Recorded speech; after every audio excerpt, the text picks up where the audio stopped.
Hello and welcome to the Ubrica channel.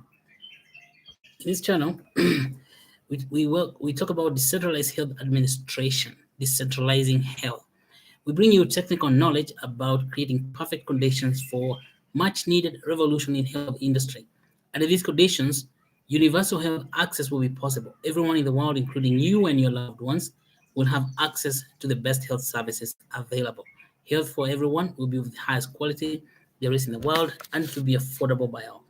My name is Dr. Masharia Waringi. I come to you from a Ubrica project located at 1.4 degrees south of equator and 37 degrees east of the central meridian. That's marked right in southwest suburbs of Nairobi. Over here we have jacaranda trees, very beautiful. We have Mekidori trees. We have Muthaiga tree. I see bougainvillea. I see rose flowers. I see a lot of beautiful things. I wish you're here so you can enjoy this. Maybe soon you'll be coming here to enjoy this. A lot of air, volumes and volumes of air. That's oxygen, nitrogen, all this very, very good amount of air to breathe. So come along. Maybe I should turn this camera a little bit so you can see what I'm talking about. Hello, look.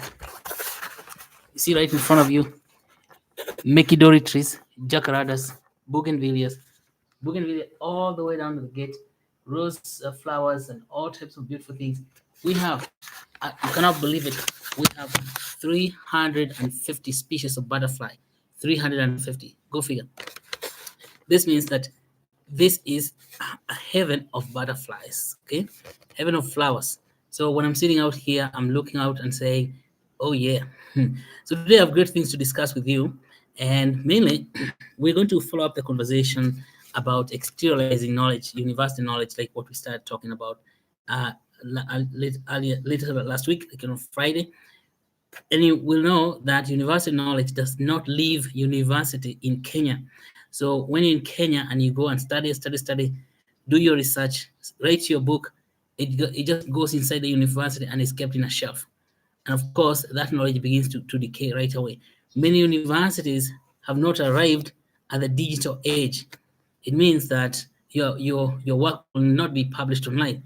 Most of the processes involving knowledge generation continue to use pre-information age technologies like printing.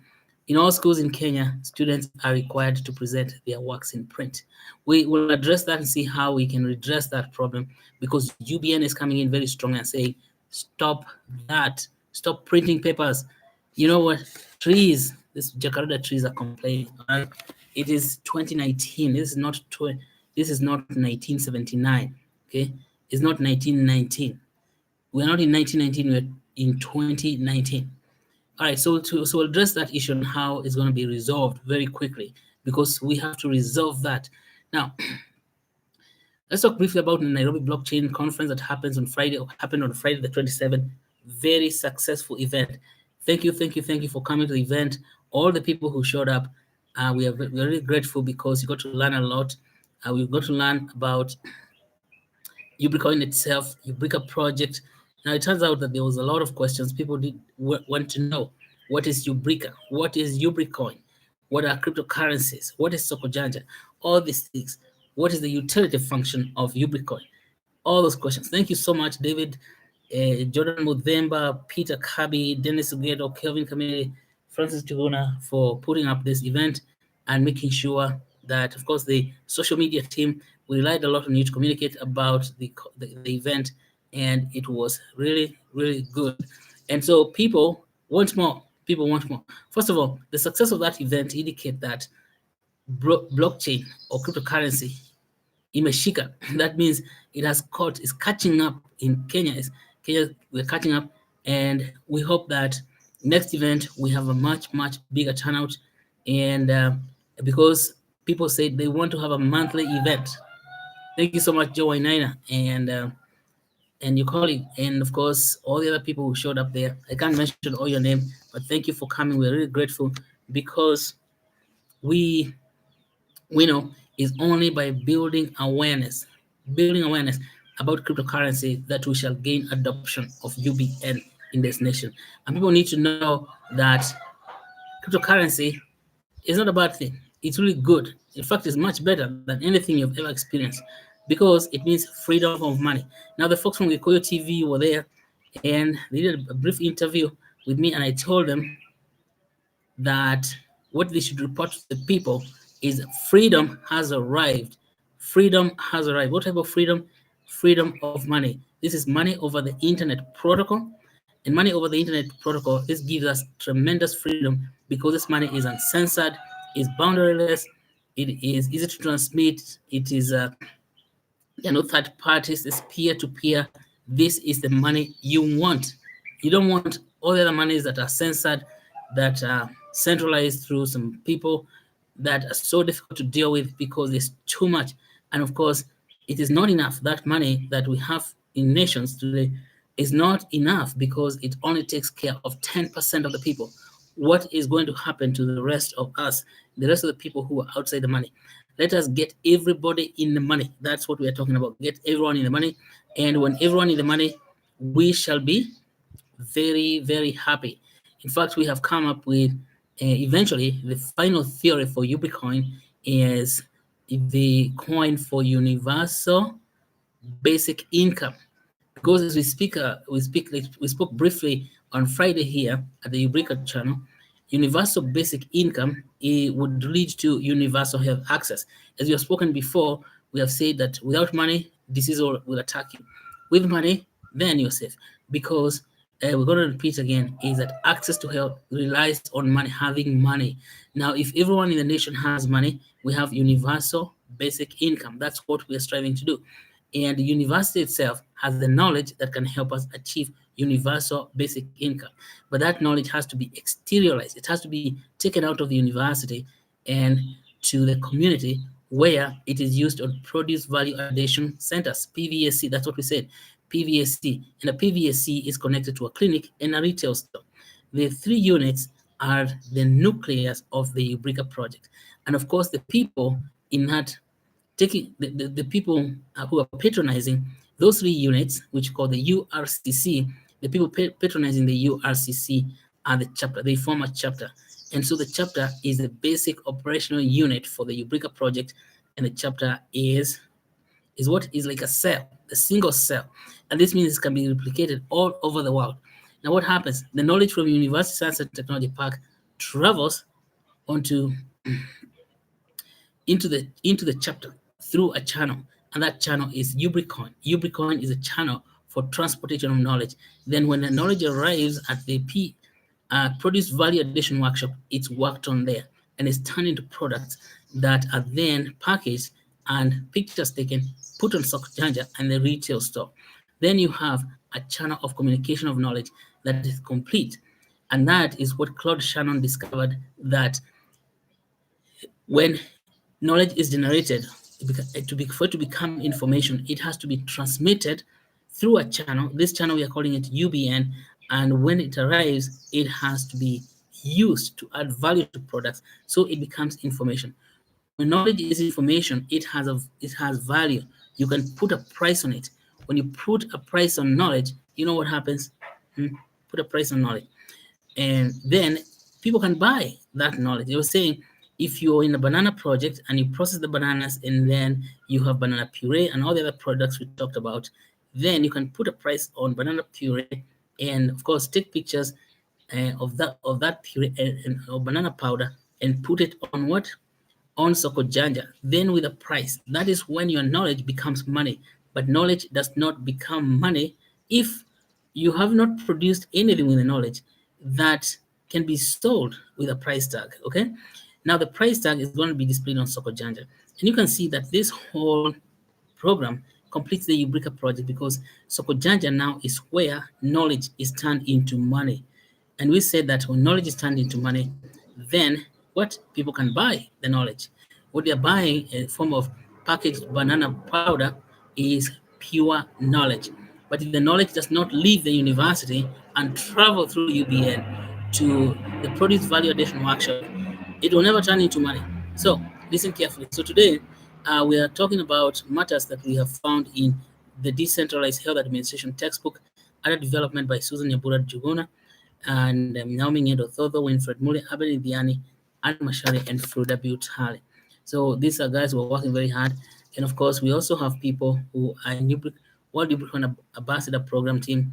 including Purity Mudhoa, Wahito Washira, Grace Gishora, Naomi Nyedo Dhodo, Winfred Mule, Abel Indiani, Anne Masharia, Frida Buchale, Barbara Kimani, and Betty Wajiro Washira. So really, these are the people who are working very hard, and many, many more we have who are working on other projects, but they're not in the decentralized health administration table. We have a lot of people, and we want to say thank you to them. But you have people in social media, they have never been mentioned here. We have a whole team of people in social media, people like Phoebe, people like Wageshi, people, yeah, a lot of people working there, including, what's her name? Well, we have quite a number of people, so I'm going to list them, and then we'll be saying thank you to them as we work here. Okay. Now, first the basics. We don't want to talk all these things and we forget the basics. Basics, Ubrica project strives to solve three fundamental problems of health production in the world.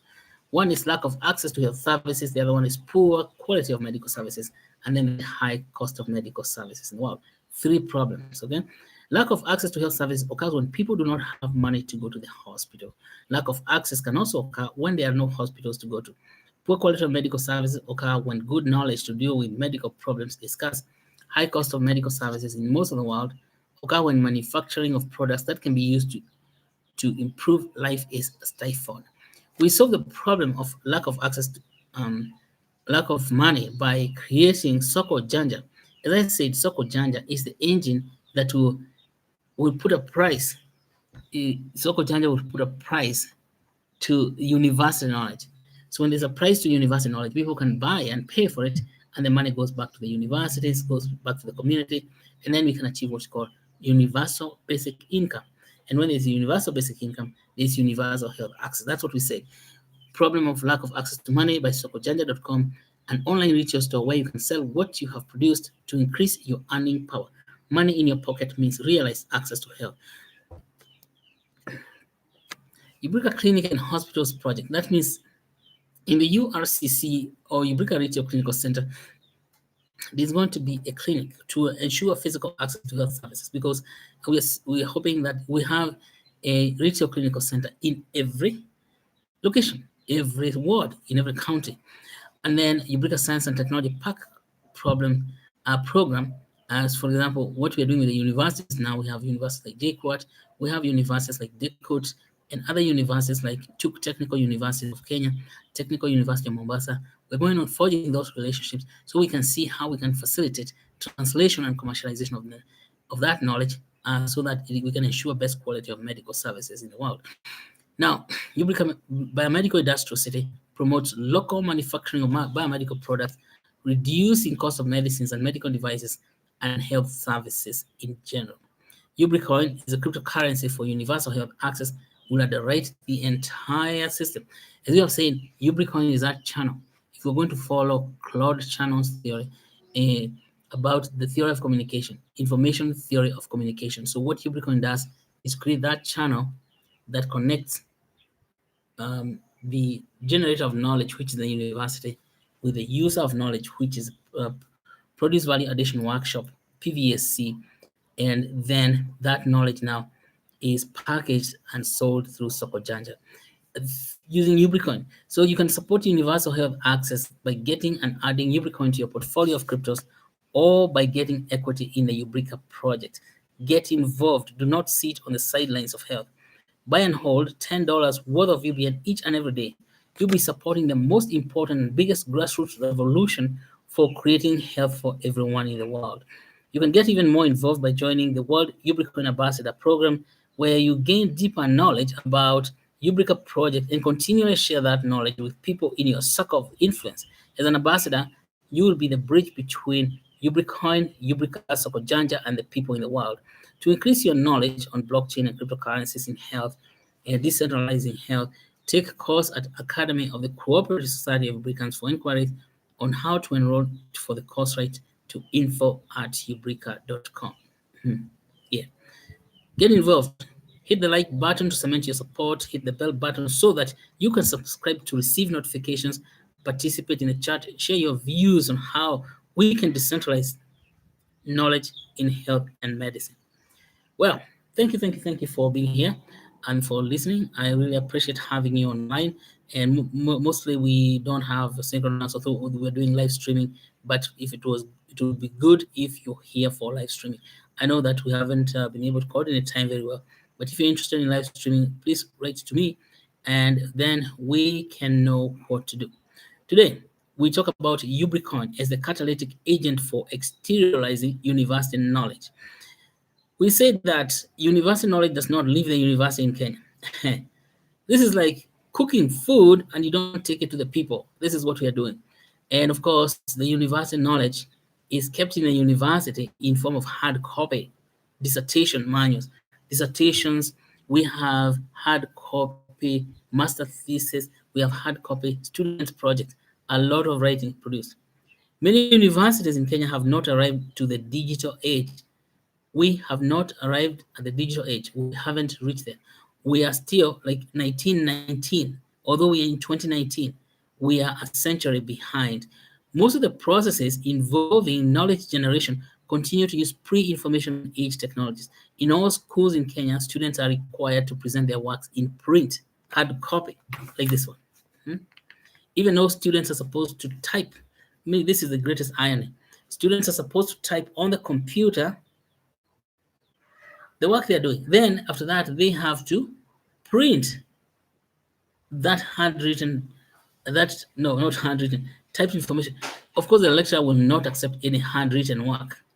Very nice. But the lecturer will demand the students print out the final copy of the paper and deliver the paper as a bound project for review. Okay? Here. What is the point? We ask, what is the point? Why type it on a computer and then deliver it on a paper? It is so backward, you cannot even believe it's happening.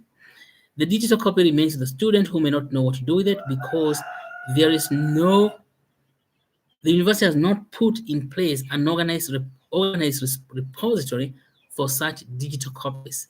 The final copy delivered to the university joins piles of thousands, tens of thousands of similar documents in the university which are piled in there. Like we visit some departments, you will find there's no room to put those dissertations and theses anymore. They are lying outside and they have been packed and packed and packed, and they are creeping every consumable space. Please stop this. It's driving people nuts. Why are you asking students to make a copy? Tens of thousands of people about documents of students' projects can be found in all departments. The knowledge in those documents as never I will never see the light of day. The knowledge inside there. They are locked up in buildings. That knowledge, when locked up, the knowledge decays inexorably.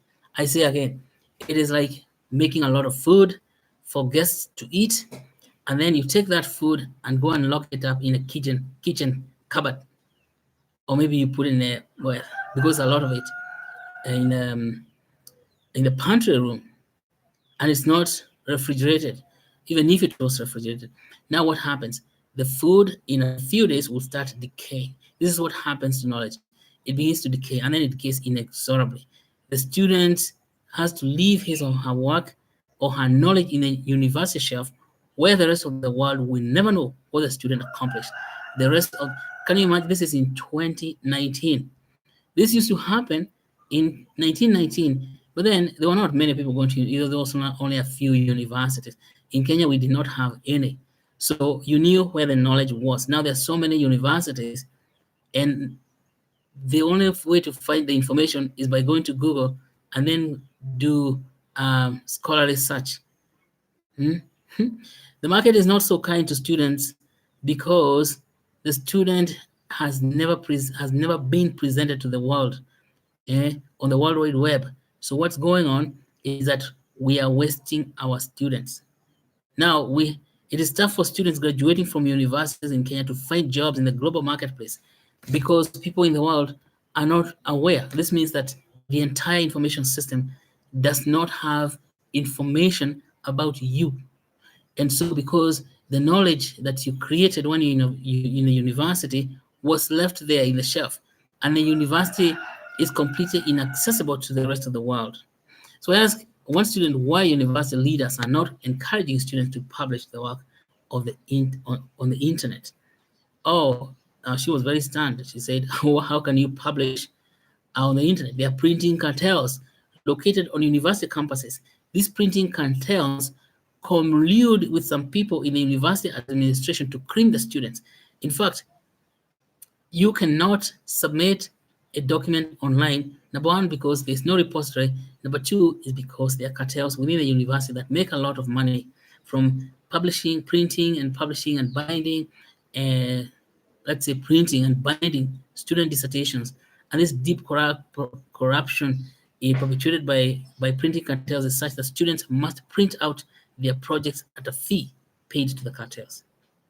So students, this is your time to refuse. We need a revolution here, because as soon as printing is done, you know that your knowledge is going to a grave. There is a big graveyard of knowledge in all universities in Kenya. First of all, the printing is completely unnecessary in digital age. You should not waste money printing anything. And those people who are insisting that you have to print, you have to tell them, your student bodies, you have to refuse completely to have things printed when they can just be uploaded.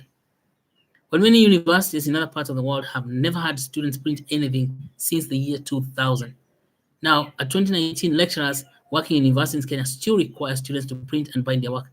I am saying, away with that, away with people who want to remain in the 19th century or 18th century, come to the 21st century, submit the work on the World Wide Web. Because once you print the book, it's going to be bound, and your work is going to be sequestered in the university campus, far away from information superhighway. Even if, say, now you're running a university, why would you want that? The information superhighway came many years ago, very efficient since 1994, and this is now how many years later? 25 years, and you're still making people do work the way it was done in 1919. It's really unfair. It's a form of theft to young people. You are stealing their future. Do not be a thief of the future. Come on, do not be a thief of, that's really bad. And everyone who is involved in asking students to print paper-bound things and then put them on the shelves is robbing the future of young people. And you as a student, you should not pay for printing, right? Don't pay, because that knowledge will remain undiscoverable. Let us work together and create repositories for knowledge, because that, as long as we continue doing that, people in the world will not know what knowledge resides from Kenya, in Kenya itself. And of course, you're doing a very huge disservice to Kenya as a nation, Kenya itself. So not only are you robbing the individuals, you're robbing the university itself, and you're robbing the nation. You have to stop that.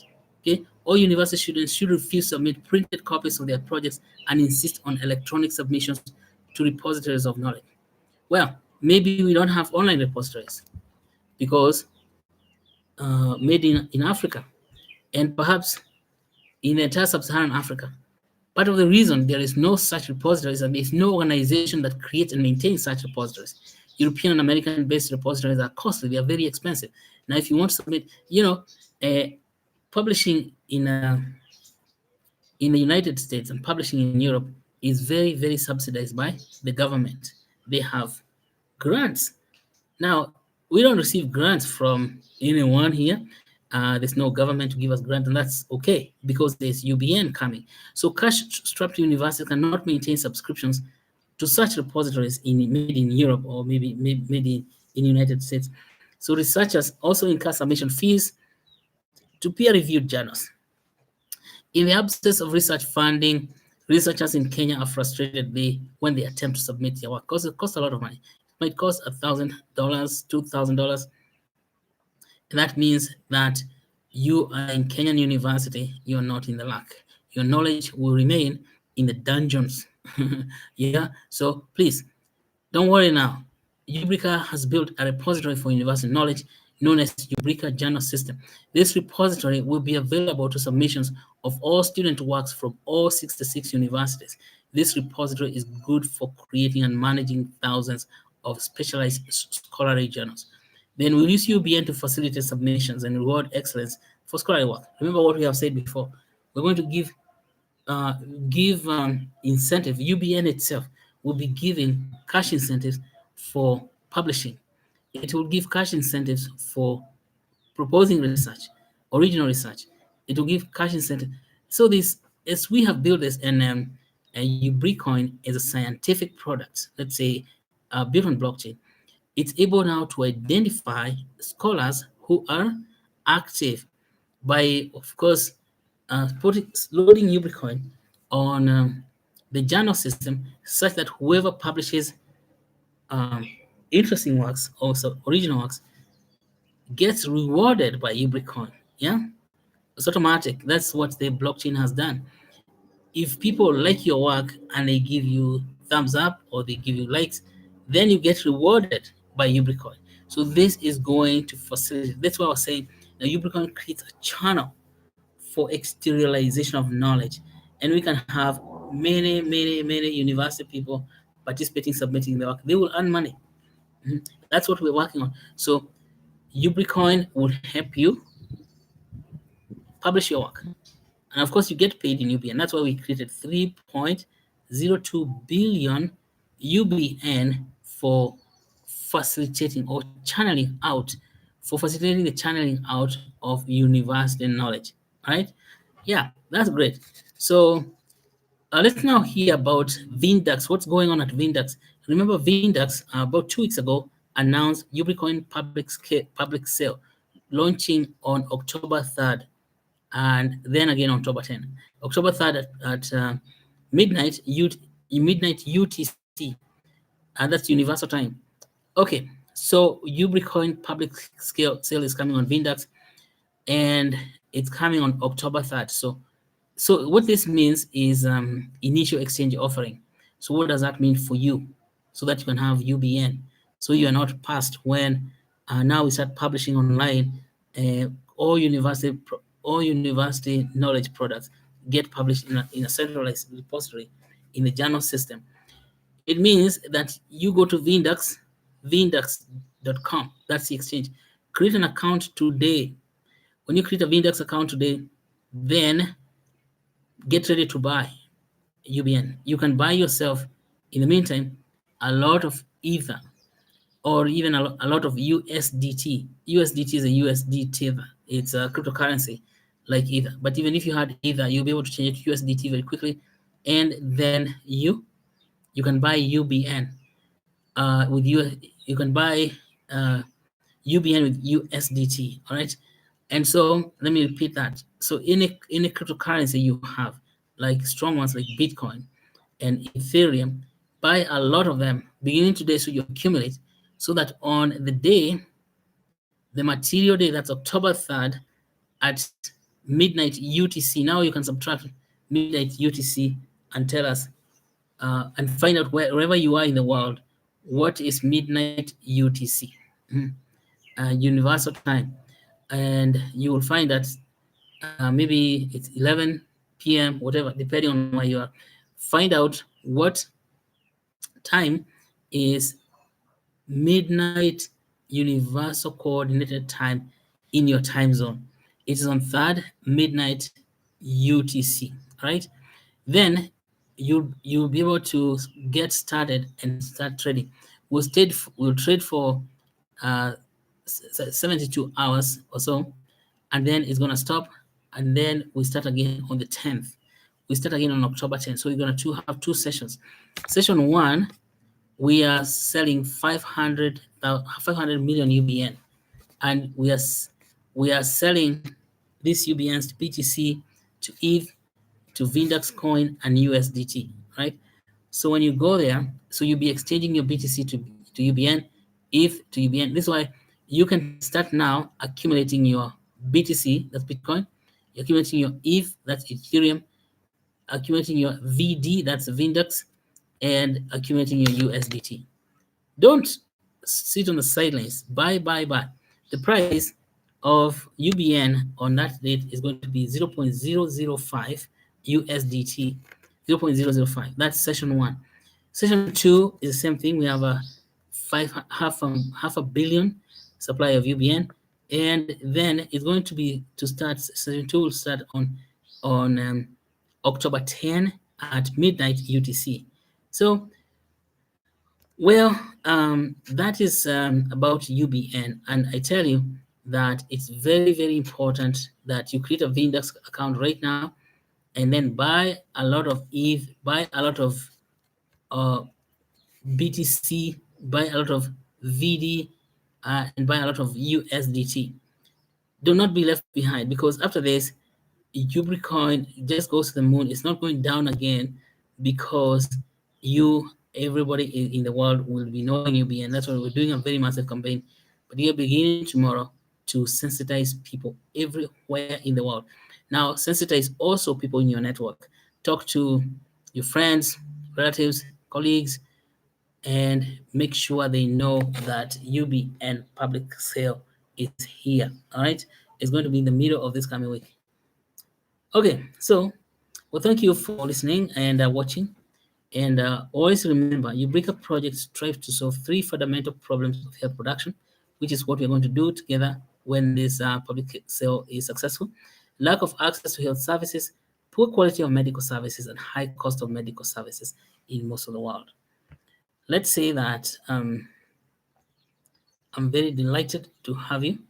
And thank you so much for coming and taking time to listen. And if you have any questions, please write to info@ubrica.com or call +254 755 844 +254 755 844 Thank you so much for being here. I just want you to remember that our university has been raided, or let's say held hostage, by printing cartels within the school. And because of that, we have lost direction where we are. Printing is a 1919 type of work. It's not a 2019 type of work. And printing inhibits people from thinking about what could we do with this knowledge. This knowledge is not for keeping in the university. It's a very ridiculous in 2019 for people to look like they don't know what to do with the knowledge. Yeah? And this is driven by a cartel, printing cartel within the university. It is corruption. Do not perpetuate corruption. Let the students submit work into online repositories. Online repositories. See, I was telling people when I went to Boston in 1998, I found that the internet had just come there. But already the university had, the people working in the university, they had already scanned documents all the way back to 1990, and they have put them online up to 1990. Before 2 years, they had scanned document all the way down to 1970s. Now, by today, they have documents that are scanned all the way down to 1500s. Ladies and gentlemen, you can find online anything that has ever been written since 600 years, like the works of Isaac Newton, the Principia Mathematica, right here, Principia Mathematica. You will find that document even by searching it on Google. Why is it that in Kenya we cannot find a document that was published only 2 months ago? Why? Because of what? Why do we let cartels run this nation?